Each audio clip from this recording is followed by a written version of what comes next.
Hello everyone. So, as I promised, this is something that I want to start as a new series that will be focused on me giving you guys the knowledge uh, from what I've discovered throughout playing this game. Where I'm gonna start off with the position 5 because that is my main role. Overall, I have played position 5 the most out of all of the roles. It is the role that I started with, and it is the role that I played in my last few teams as well on the 5k and above rank. So I think I have a lot to share, especially from that position. I wasn't any good in particular, but I do have some knowledge which I think to lower skill players could be helpful. So yeah, obviously we are like a few weeks uh, before the patch is actually gonna come out. So I hope, certainly hope, it is gonna change a lot of things. However, what it will not change is the general stuff about the position 5 role, which is something I want to talk about in this video, which is uh, the title of categories. As position 5 players usually probably know, there are certain heroes that you play. You know, there is Io, there is Disruptor, there is Warlock, there is Wyvern, there's Shen players, there are Shaker players, Tusk players, you know, then there are CM players, Lich players, Jakiro players, Doctor players, you know, some Treants here and there, Techies, Marcy was really popular, nowadays not so much, but still playable, you know, Undying. And all these heroes have certain things that they do. And that's how you distinguish a specific hero for a position 5. Uh, so what I want to talk about in this video are the position 5 categories, as you can see on the screen right now in front of you. The most important thing, which is what I will talk about in each category, is for you to understand that this could or may apply now. It probably will not apply later for the specific heroes, but overall the categories will still be there. It's just that the heroes usually change depending on their strengths. So the first category are the lane dominators.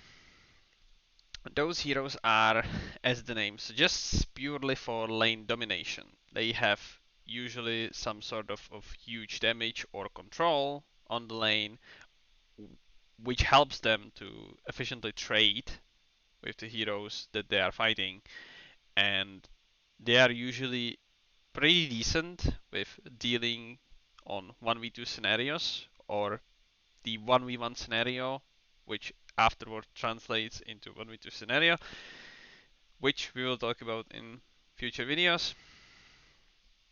And what they usually do is that they secure the lane for the carry. Or if the carry is aggressive, they can be aggressive with them and dominate the lane that way.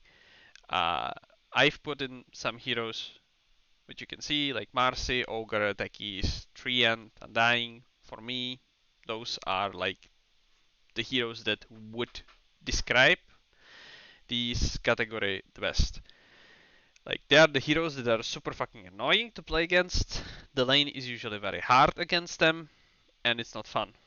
But later on, these heroes have impacts in certain areas, but not overall like outstanding. They are focusing on a certain part. For them is the lane domination, you know, and then they have to apply or like they have to build certain items to apply pressure on the things that they are lacking. So if we take, for example, Marci, Marci is really good on the lane, but afterwards within the game, it is position 5. As soon as she jumps into 5 heroes, she's gonna stun in certain AoE, right? She can stun like 1-2 people, and then she dies. And the way how she builds around it to be able to do something is that she builds BKB Basher. The other example is Techies, which has Shard, right? On the lane, he's pretty annoying. Within a team fight, yes, he jumps in, suicides people, but he doesn't really have lockdown, so he doesn't really have follow up to burn down the damage.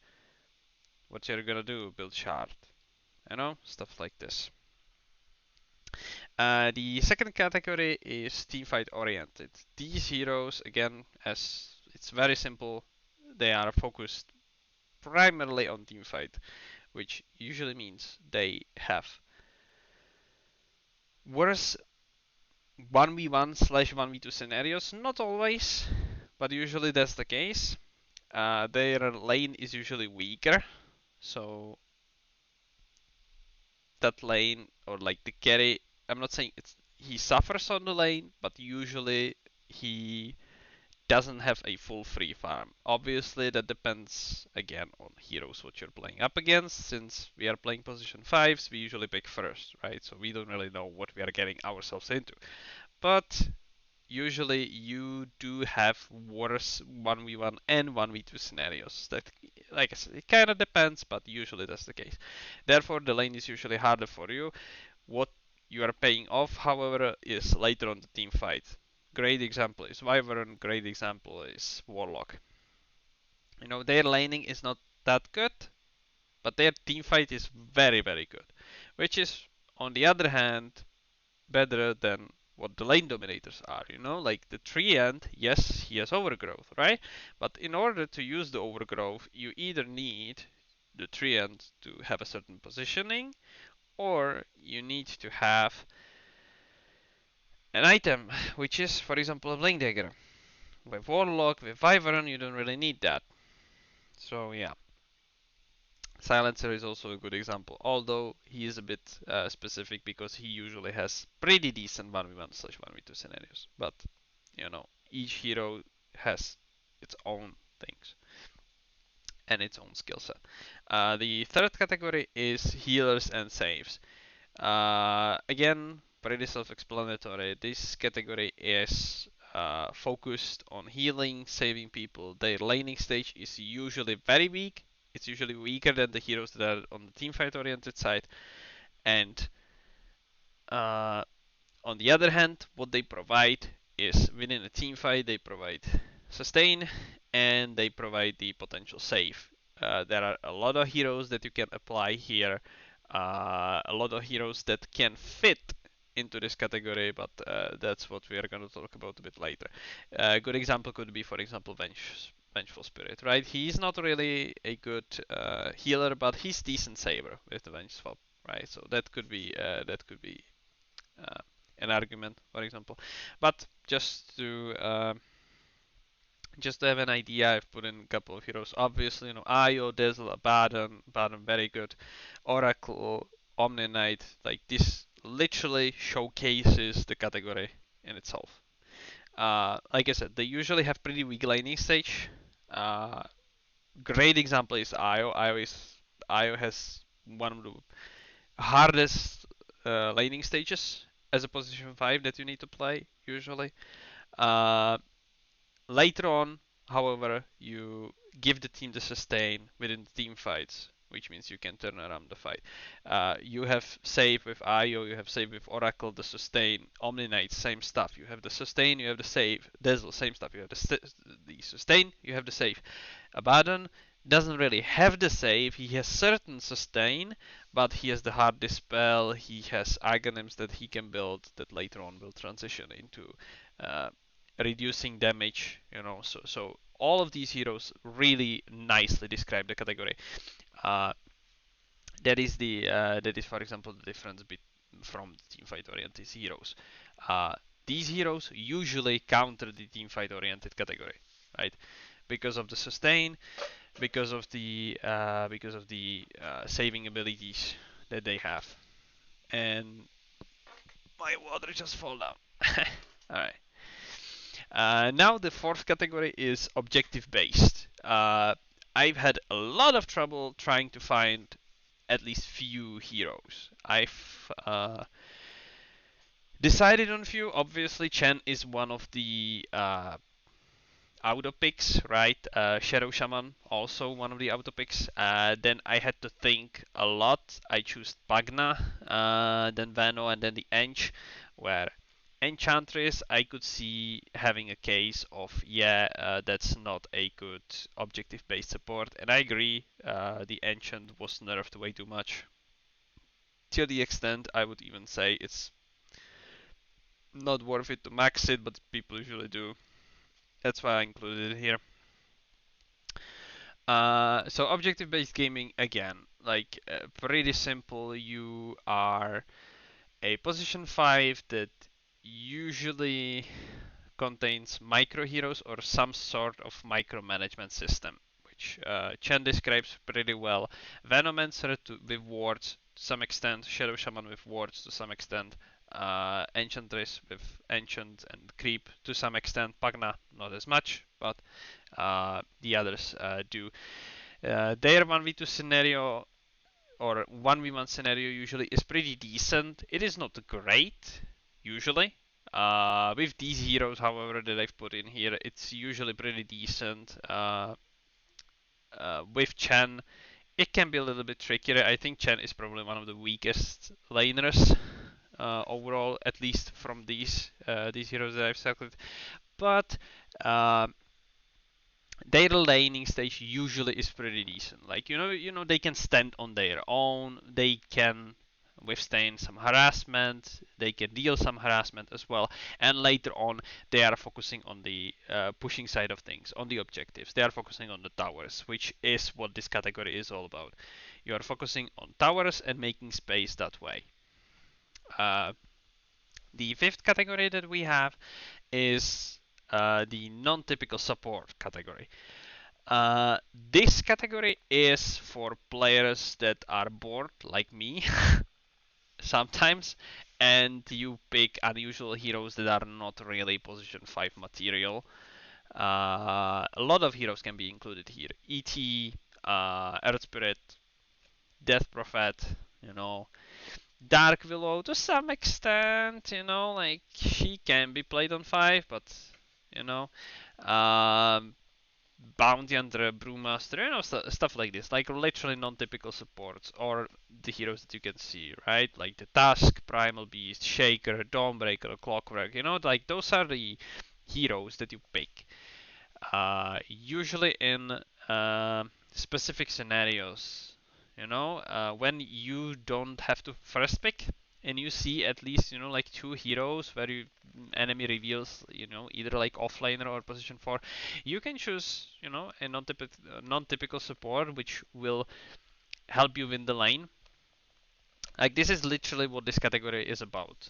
This category is about like either I'm going like super greedy and I'm banging on the fact that I will outskill the opponent, or you are taking a hero that will like help you secure the lane the best, or you will like crush the lane with this hero. A classic example would be the Dawnbreaker, right? Like I will see, uh, let's say Phoenix, right? I will see Lich. I know that one of them is gonna be position 4. Both of those matchups are pretty good for Dawnbreaker. So I'm gonna pick Dawnbreaker. And I already know that my 1v1 matchup is gonna be really good. I'm gonna be winning that no matter what, whether it's Phoenix, whether it's Lich. And then afterwards we will see, it can be, some weaker offlaner. So we'll be able to deal with that. And then if we somehow will be able to have really good 1v2 matchup, then that means that whatever is on our carry side, I mean hero, he's gonna have total free farm. This is exactly what we want with this category. So they are very, very game specific, and they are usually very hard to play.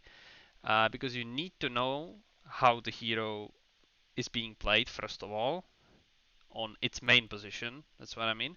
So if I know how to play Shaker 4, I know it's not gonna be the same as Shaker 5. You know, Shaker 5 is still gonna be, I still have to go buy wards. I still have to go D ward. That's my primary job. So I have to do that, and then I can focus on my own items. My position 4 still takes priority, no matter what it is. Even, it could be even Io, right? Still takes priority because he's a position 4, not me, which is position 5.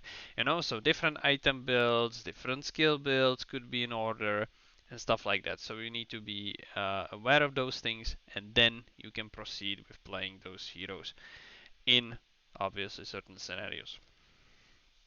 And then we have the sixth category, which is a typical support, what I've put in.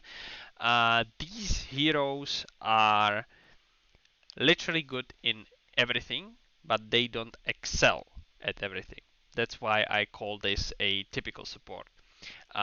This category is, or contains rather, heroes that if you pick them, you like that hero is always a good pick.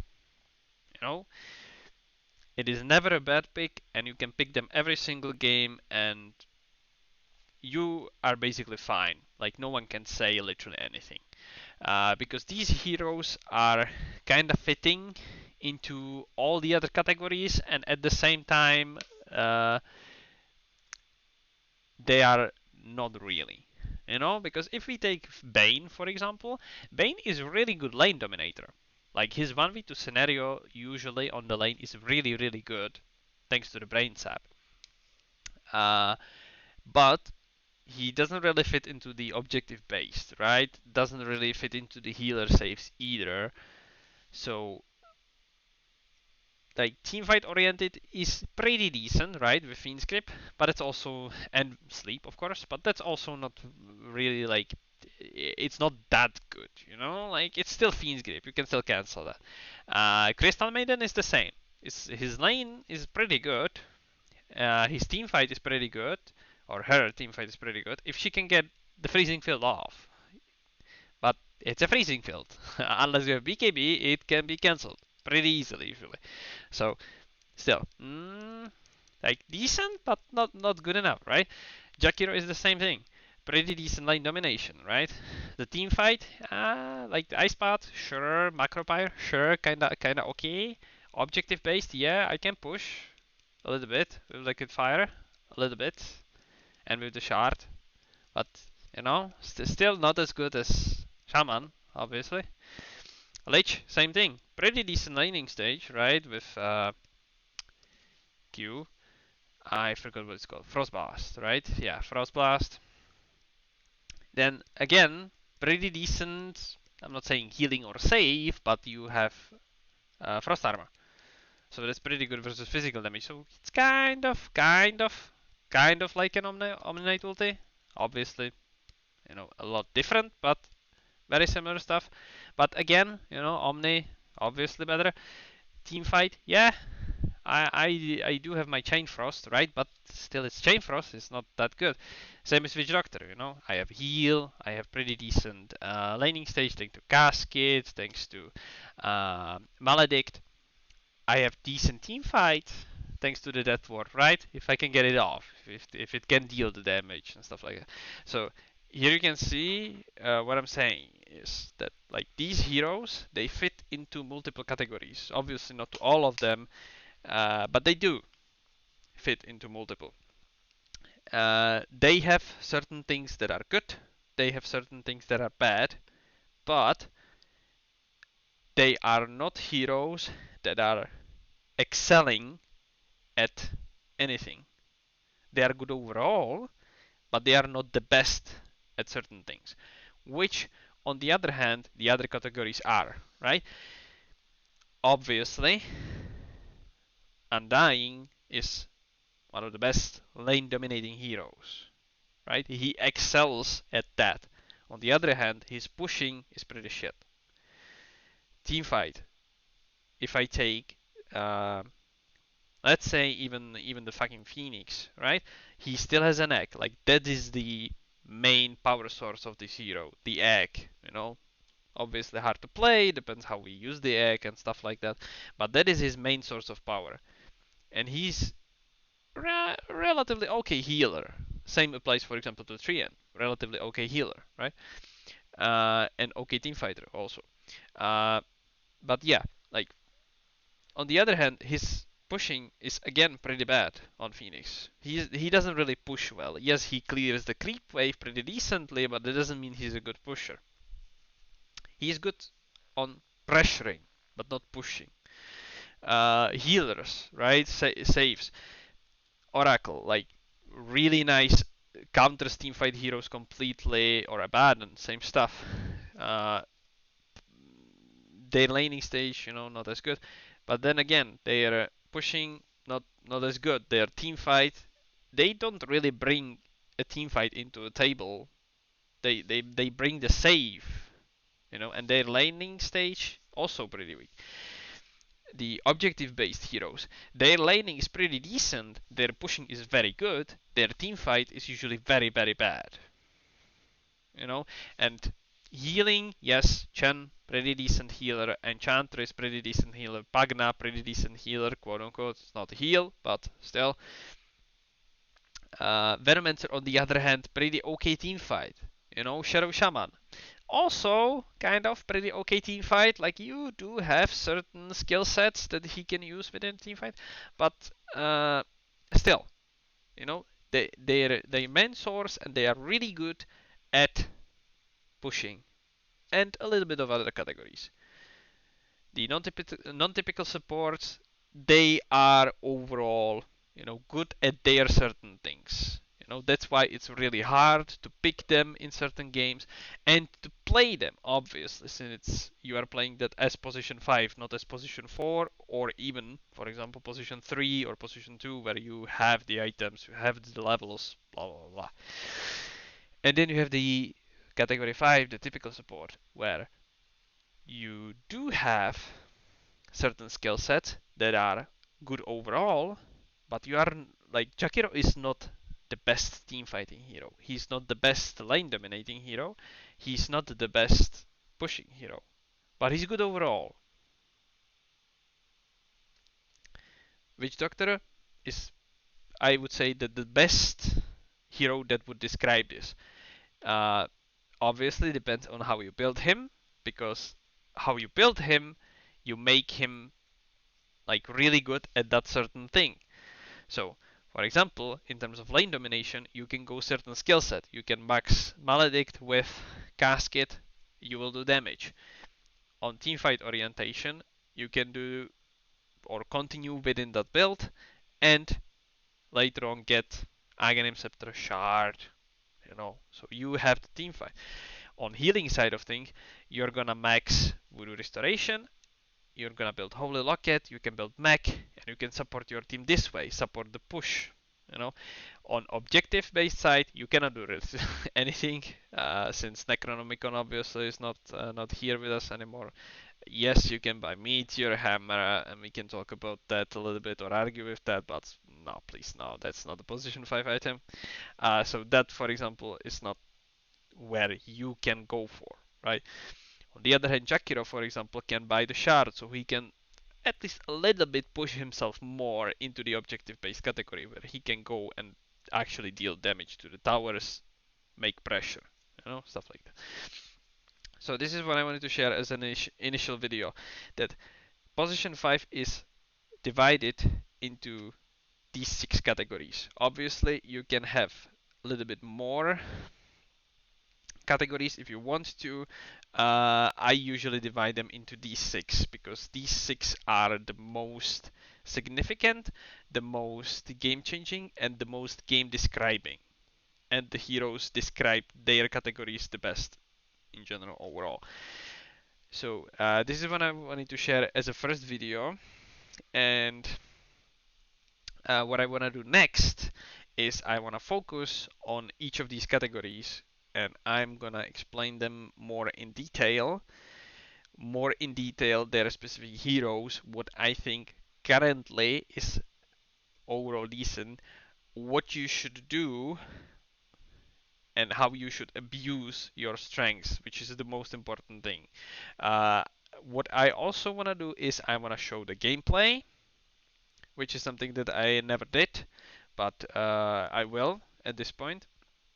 I will show you a gameplay of each of these categories, and I will pinpoint my mistakes that I did. I will pinpoint things that I did good, and you will see how to abuse the strengths and how to avoid the mistakes, and how to fix, or at least a little bit try to fix, the things that these heroes and their specific categories are lacking towards the other ones, which I think is going to be really interesting, and it is going to give you a lot of insight onto a position 5. And with that, I thank you for watching this video, and I hope that you enjoy, or you will enjoy, this series. I think it's gonna be really interesting. It's gonna be so much fun for me to do because I really understand position 5 a lot, at least to my MMR knowledge, and I hope you will take something from it as well. So stay tuned and see ya in the next video.